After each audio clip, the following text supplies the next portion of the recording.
Illustrate by taking examples of transition elements and non-transition elements that oxidation states of elements are largely based on electronic configurations. ठीक है, तो आपको example देके बताना है. Statement क्या है? This is the statement. Oxidation states of elements are largely based on electronic configurations.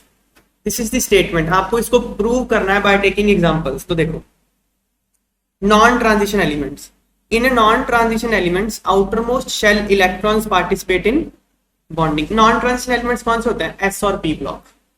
S और P ब्लॉक के एलिमेंट्स को कहते हैं non-transition elements. ठीक है, तो उनमें बॉन्डिंग में कौन से इलेक्ट्रॉन पार्टिसिपेट करते हैं? आउटरमोस्ट, मतलब NS या फिर NP. ओके, ग्रुप 1 और ग्रुप 2 में क्या होता है?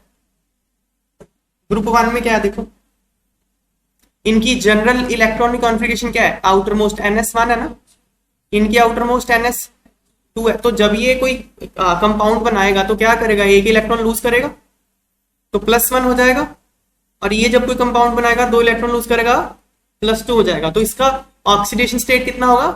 +1. इसका ऑक्सीडेशन स्टेट +2. ऑक्सीडेशन स्टेट मतलब चार्ज होता है. फिलहाल आप यही समझ लो कि कोई भी एलिमेंट जब कोई कंपाउंड बनाता है उसमें जितना चार्ज हो, वो चार्ज कंप्लीट भी हो सकता है, पार्शियल भी हो सकता है. यहाँ पे तो कंप्लीट ही होगा, +1+2. ठीक है बात. तो 2 इलेक्ट्रॉन लूज कर दी तो +2 चार्ज आ गया, तो ऑक्सीजन नंबर +2. तो इलेक्ट्रॉनिक कॉन्फ़िगरेशन पे डिपेंड कर रहा है, नहीं कर रहा? बताओ.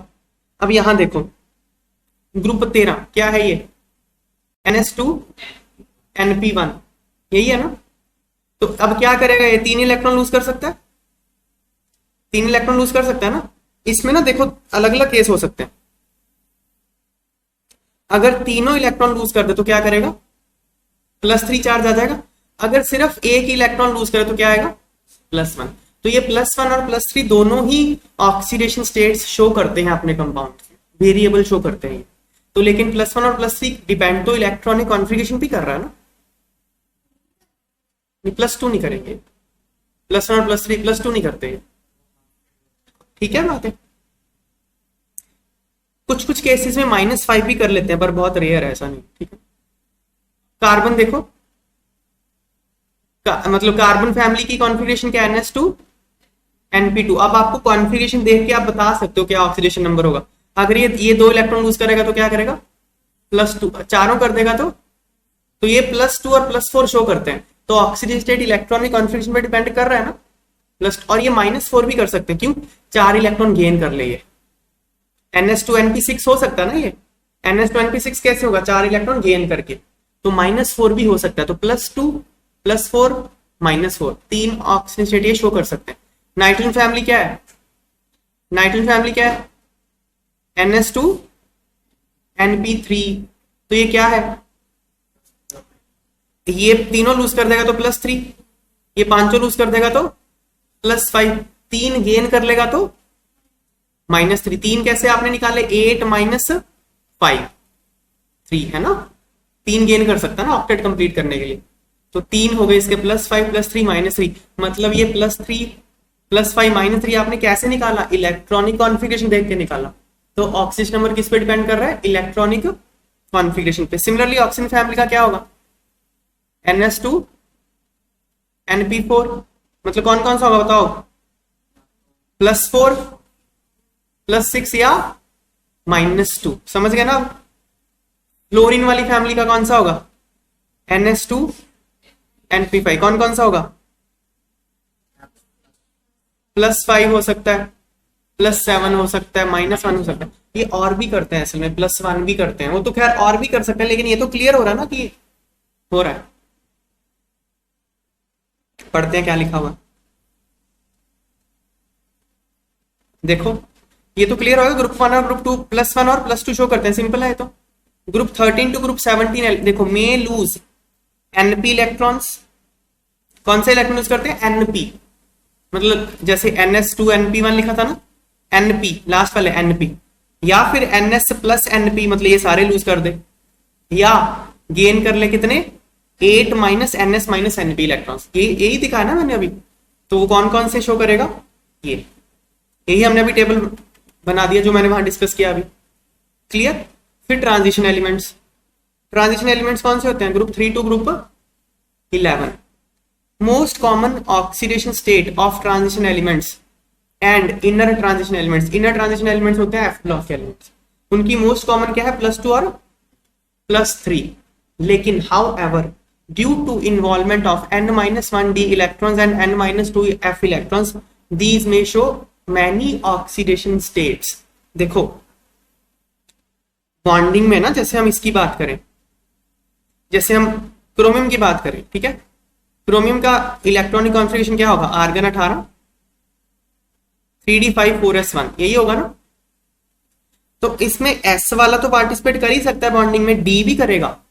इसका आउटर मोस्ट शेल कौन सा है? 4th, तो np हो गया, ns sorry outer most ns हो गया ना, 4th 4s, d कौन सा हो गया? n-1 d। तो इसमें बॉन्डिंग में कौन कौन पार्टिसिपेट करता है? ns और n-1 d। तो क्योंकि ये भी पार्टिसिपेट कर सकते हैं, इसलिए बहुत सारे ऑक्सीजन नंबर शो कर सकता है। सिमिलरली यहां पे देखो, यहां पे क्या है, अगर आप इनको देखोगे ना, ये 4f सीरीज है ना, दिस इज 4f सीरीज, तो इसमें इलेक्ट्रॉन कहां कहां होते हैं? देखो जीनॉन 54, इसके पहले नोबल गैस जीनॉन 54 ही है ना। उसके बाद क्या आएगा? 6s2, 4f something, 5d something, यही है ना। 4f में कुछ इलेक्ट्रॉन होंगे, 5f में कुछ इलेक्ट्रॉन। 6s2 वाले तो करते ही करते हैं बॉन्डिंग में पार्टिसिपेट, 4f और 5d वाले भी कर सकते हैं, क्योंकि इन सबका एनर्जी लेवल कंपेरेबल होता है। तो यहां तो बहुत सारे इलेक्ट्रॉन है, इसलिए ये बहुत सारे ऑक्सीडेशन नंबर शो कर देते हैं। क्लियर बात? देखो यहाँ पे स्कैंडियम, टाइटेनियम, वैनेडियम, क्रोमियम, ये स्कैंडियम +3 करता है। कैसे करेगा +3? देखो स्कैंडियम का क्या है इलेक्ट्रॉनिक कॉन्फ़िगरेशन? आर्गन 18, आगे 3d1 4s2, तीनों लूज कर दे। स्कैंडियम सिर्फ एक ही ऑक्सीडेशन स्टेट शो करता है, +3, याद रखना, स्पेशल बात है ये। स्कैंडियम सिर्फ एक ही शो करेगा, +3, +2 करता ही नहीं है वो शो। ओके, सारे लूज कर देगा। फिर टाइटेनियम का क्या होगा? आर्गन 18 3d2 4s2, तो क्या कर सकता है? ये वाले दो लूज कर दे तो +2, इसमें से ये दो और एक डी लूज कर दे तो +3, चारों लूज कर दे तो +4। सिमिलरली वैनेडियम +2 से लेके +5 तक कर सकता है। क्रोमियम +2 से लेके, मतलब ये पता क्या कहना चाहता है? डी इलेक्ट्रॉन एक एक करके भी पार्टिसिपेट कर सकता है बॉन्डिंग में। पी में ऐसा नहीं था, हाँ ऐसा भी था लेकिन ज्यादा टेंडेंसी नहीं थी। डी में क्या है? एक एक करके भी पार्टिसिपेट कर रहा है वो, यही बात होगी ना। जैसे जैसे देखो वैनेडियम का क्या है? आर्गन 18 3d लिखा ही हुआ है, 3d3 4s2, तो ये दोनों लूज कर देगा तो +2, दोनों s के d का एक लूज किया तो +3, d के दो लूज किए +4, मतलब d का एक एक करके भी कर सकता है, ऐसे चलता रहेगा, ठीक है ना। +6, फिर उसके बाद ये इनकी कॉमन ऑक्सीडेशन स्टेट्स, ठीक है। एक्चुअली बॉन्डिंग में जो पार्टिसिपेट करते हैं ना, वो अनपेयर्ड डी इलेक्ट्रॉन करते हैं। आप सोच रहे होगे यार ये क्या हो गया? +7 तक तो समझ में आ रहा है, +7 तक तो समझ में आ रहा है, सोच रहे होगे साथों, ये फिर +6 क्यों हो गया? +8 क्यों नहीं हुआ? तो सोच रहे होगे ना, आयरन +8 क्यों नहीं शो कर रहा? ये +9 क्यों नहीं शो कर रहा? ये तो कम होना शुरू हो गया है ना, क्योंकि जो बॉन्डिंग में पार्टिसिपेट करते हैं ना, वो अनपेयर्ड डी इलेक्ट्रॉन करते हैं। कौन? Unpaired D electron. देखो आयरन का लिखो, डब्बा बनाओ इधर और व्हाइट कलर में। एक्चुअली +2 की बातें मैं समझा यही रहा हूं। देखो 4s2 1 2 3 4 5 6, यही है ना, 3d6। तो आयरन के कौन कौन से कर सकते हैं पार्टिसिपेट? ये तो ये करेगा, और ये अनपेयर्ड कौन से हो गए? 4 ही अनपेयर्ड, तो +6 तक जाएगा। कोबाल्ट में अनपेयर्ड कितने हैं? डी में 1 2 3 4 5 6 7, 3 ही अनपेयर्ड है ना। हालांकि वो +5 भी शो नहीं करता, एक्सेप्शन है वो। कोबाल्ट से बहुत समझ नहीं आ रहा आपको, कोबाल्ट +5 भी करना चाहिए था इससे अनुसार। हाँ, निकल का देखो, कोबाल्ट में ना एक्चुअली एक्सेप्शन है, कोबाल्ट का +5 होता नहीं है। निकल का देखो, निकल क्या है? 3d8 4s2 1 2 3 4 5 6 7 8 हो गया 3d8 4s2 4s2 वाले दोनों करेंगे तो +2 हो जाएगा और डी वाला एक करेगा तो +3 डी वाला दूसरा भी करेगा तो +4 बस +4 तक ही रहेगा। मतलब जो अनपेड इलेक्ट्रॉन है वही पार्टिसिपेट करते हैं, पेड वाले नहीं करते। ऐसे मतलब ऑक्सीडेशन स्टेट किससे लिंक कर रहा है, इलेक्ट्रॉनिक कॉन्फिगरेशन लिंक कर रहा है नहीं कर रहा, कर रहा है। ये टेबल भी याद कर लेना। ओके, कौन से कॉमन ऑक्सीडेशन स्टेट है याद होना चाहिए क्योंकि +2 में तो करना ही पड़ेगा यार। ठीक है, वो नहीं करता शो। फिर सिमिलरली ये एफ ब्लॉक के एलिमेंट्स हैं, ये इनकी कॉमन ऑक्सीडेशन स्टेट है। ओके, ये भी इलेक्ट्रॉनिक कॉन्फिगरेशन पे डिपेंड करती है। Next, which of the following elements can show covalency greater than 4। Covalency होता है कितने कोवेलेंट बॉन्ड बनाता है वो, मतलब उसके एक एलिमेंट के आसपास कितने और एटम्स हैं, उसको कोवेलेंसी कहते हैं।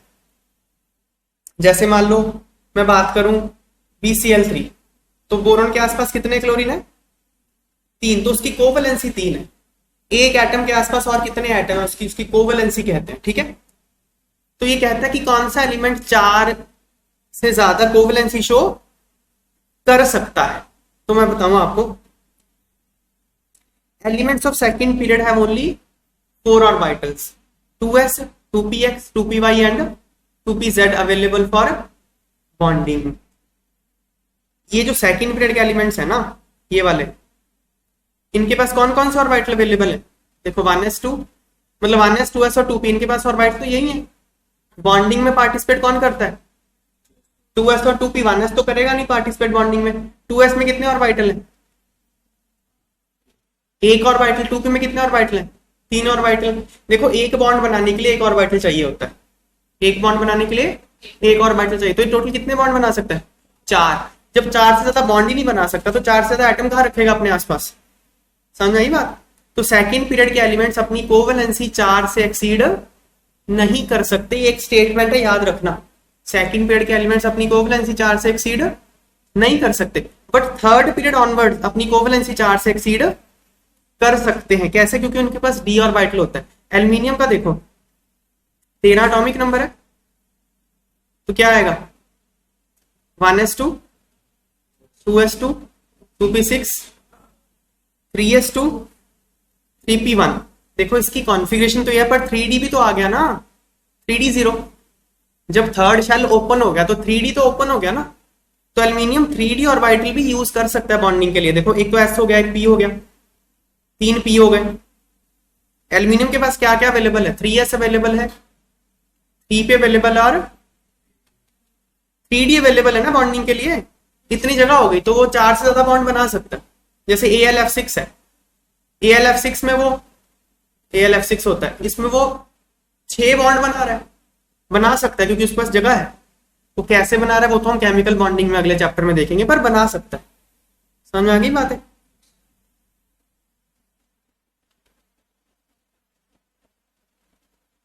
तो इसमें से कौन है जो सेकंड पीरियड का है, बोरॉन, बेरिलियम, तो ये तो नहीं करेंगे 4 से ज्यादा, कौन करेगा, सल्फर और फॉस्फोरस। क्लियर। PCl5 सुना होगा आपने, PCl5 SF6 सल्फर तो, हाँ ठीक है। तो ये बना सकते हैं 4 से ज्यादा, हमेशा बनाएंगे ऐसे नहीं बोल रहे, बना सकते हैं।